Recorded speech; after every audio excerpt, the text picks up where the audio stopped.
कहते हैं अधर्म को धर्म से जीता था, अन्याय को हरा के न्याय जीता था। हुआ था बुराई का अंत जब रावण को हरा कर मेरा राम जीता था। यह चंद पंक्तियां नगर पालिका के उस माननीय व उनके प्रतिनिधि पर सटीक बैठती नजर आ रही है, जिनको नगर की जनता ने बड़े आस विश्वास के साथ नगर के प्रतिनिधित्व करने का मौका दिया था। लेकिन पद पाते ही माननीय व उनके प्रतिनिधि के अहंकार की ज्वालाएं इस कदर फूटने लगी कि चाहे नगर पालिका का कर्मचारी हो या फिर हो नगर के वार्डों का वह प्रतिनिधि जिन्हें जनता ने चुनकर नगर पालिका भेजने का काम किया हो, इन सब पर तुगलकी फरमान चलाने वाले माननीय व उनके प्रतिनिधि पर शासन ने ऐसा चाबुक चलाया कि जिस नगर पालिका को माननीय व उनके प्रतिनिधि अपनी जागीर समझते थे, आज शासन ने उनके प्रशासनिक व वित्तीय पावर सीज कर उनके सारे अधिकारों पर विराम लगा दिया है। माननीय व उनके प्रतिनिधि के पावर सीज होते ही जहां 4.5 साल तक भ्रष्टाचार के खात्मे की लड़ाई लड़ रहे सभासदों में खुशी की लहर दिखी, तो वहीं पालिका के आखिरी कार्यकाल के बोर्ड की बैठक में सभासदों का हुजूम तो दिखा ही, वहीं पहली बार सांसद संजय मेनका गांधी बोर्ड की बैठक में मौजूद दिखी।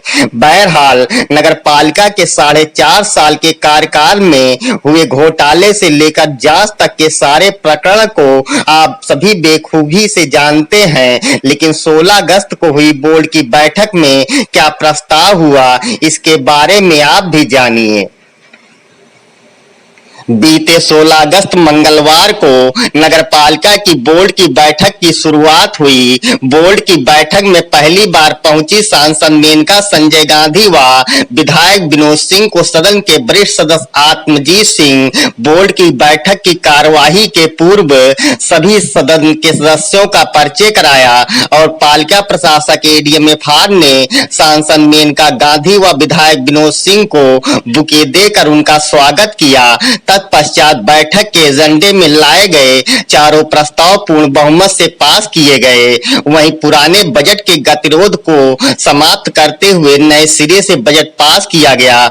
दाखिल खारिज व नामांतरण का अधिकार एक्ट के तहत शासी अधिकारी को सौंपा गया। अति आवश्यक कार्यों के लिए प्रशासक एडीएमएफआर को 1 लाख तक के कार्य कराने की सदन ने अनुमति दी है। यही नहीं, भारी भरकम लगाए गए टैक्स को भी सदन ने बहुमत से निरस्त करते हुए मामूली बढ़त के साथ शहरवासियों को बड़ी राहत दी है। वहीं अध्यक्ष नगर पालिका द्वारा नियम विरुद्ध किए गए भुगतान को लेकर रोक लगाने के लिए सदन ने निर्देश दिए हैं। वहीं सांसद मेनका संजय गांधी ने शहर को हरा भरा बनाने व पार्कों के सौंदर्यीकरण को लेकर अपना प्रस्ताव सौंपा है, जिसे सर्वसम्मत से पास किया गया है। बैठक की कार्यवाही प्रारंभ करते हुए शासी अधिकारी ने पहला एजेंडा पढ़ा, जिस पर सदन के सदस्य अमोल वाजपेयी ने 1 अप्रैल से 16 मई व 16 अगस्त तक के बीच के कार्यकाल को सुन घोषित करते हुए 16 अगस्त से बजट पास की बात कही। उन्होंने बीते 18 मई को 88/2 के तहत पालिका अध्यक्ष द्वारा बजट पास होने के बाद को विध विरुद्ध कहते हुए उसे निरस्त करने के प्रस्ताव रखे।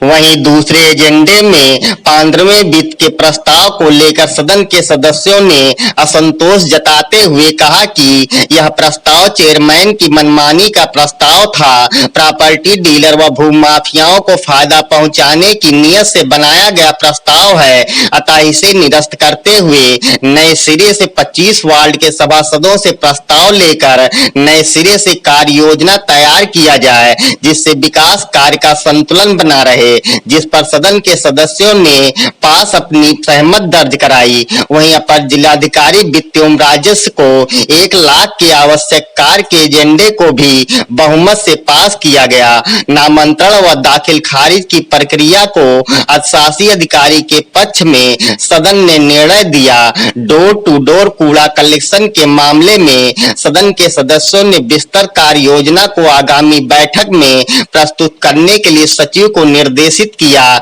इसके अतिरिक्त सभासद राजदेव शुक्ला ने नियम विरुद्ध तरीके से आजादी के प्रतीक झंडा चबूतरा पार्क में काम कराए जाने और नियम विरुद्ध तरीके से उसका भुगतान किए जाने पर कड़ी आपत्ति जताते हुए दोषियों के खिलाफ कार्रवाई करने व भुगतान किए गए रकम की रिकवरी करने का प्रस्ताव दिया है। यही नहीं, सदस्यों के साथ अभद्रता करने वाले कर्मचारियों पर अनुशासनात्मक कार्रवाई की भी बात कही है। सदन के सदस्य डॉक्टर संतोष सिंह ने दीनदयाल उपाध्याय जीवन ज्योति योजना के तहत कराए जा रहे कार्यों में भारी भ्रष्टाचार की आशंका जताते हुए कार्यों पर रोक लगाने, उनका भुगतान रोकने व उनके जांच की भी बात सदन में उठा।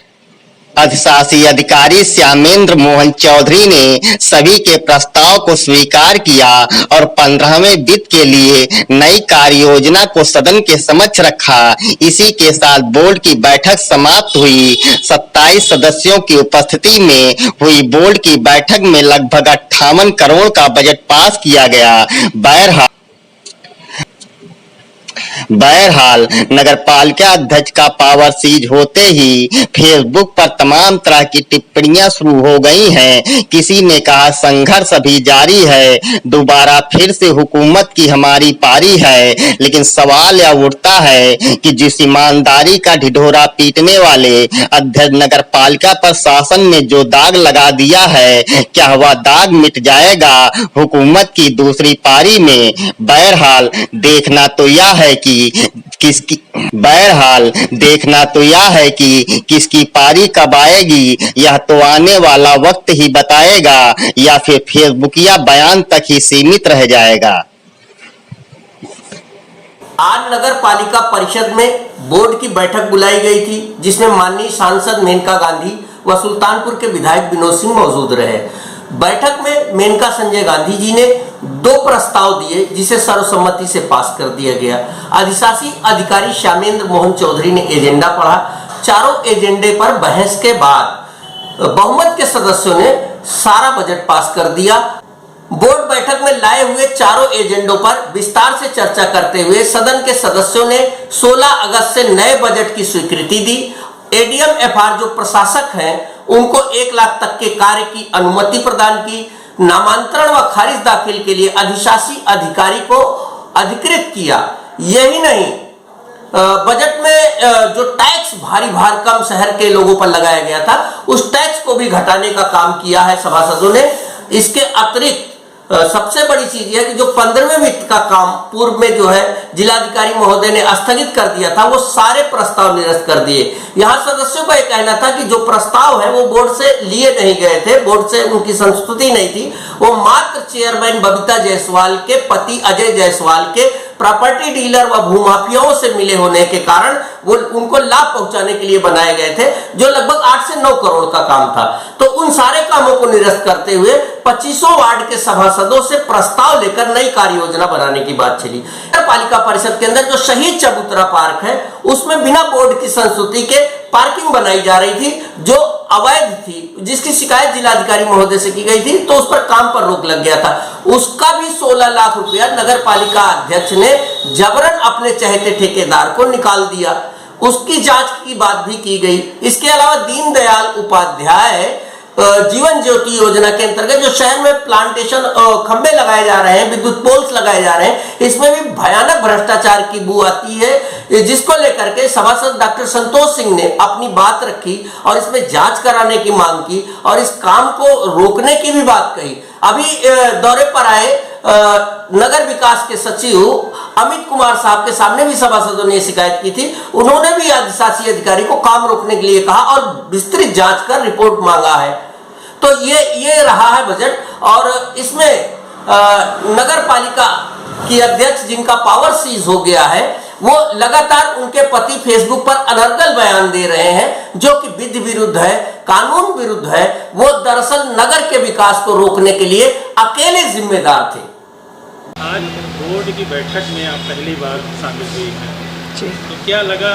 यहाँ काफ़ी सभासदों की जो है संतोष था, काफ़ी जो है लोगों को, जनता को भी जो है काफ़ी पिछले 5 वर्षों परेशानियों का सामना करना पड़ा। अब नए सिरे से शुरू कर रहे हैं, दे रहे हैं दुरुस्त, और सारे सभासद बहुत अच्छे हैं और मुझे पूरा यकीन है कि ADM-FR के नीचे वो इस शहर को चमका पाएंगे। मुझे इजाज़त दे दी थी आज के मीटिंग में अटेंड करना, और मैंने भी अपनी तरफ से प्रस्ताव रखा है हरियाली के लिए। पिछली बार आपने कहा था सूखा घोषित करने के लिए जिला को, कई जिले सूखा से पीड़ित हैं किसान। हाँ, अब इस पर जांच चल रही है बेटा, मैं इस पर कुछ बोलना नहीं चाहती हूँ। ये जांच चल रही है, अगर वो मापदंडों के अंदर आ जाएगा तो ज़रूर हो जाएगा।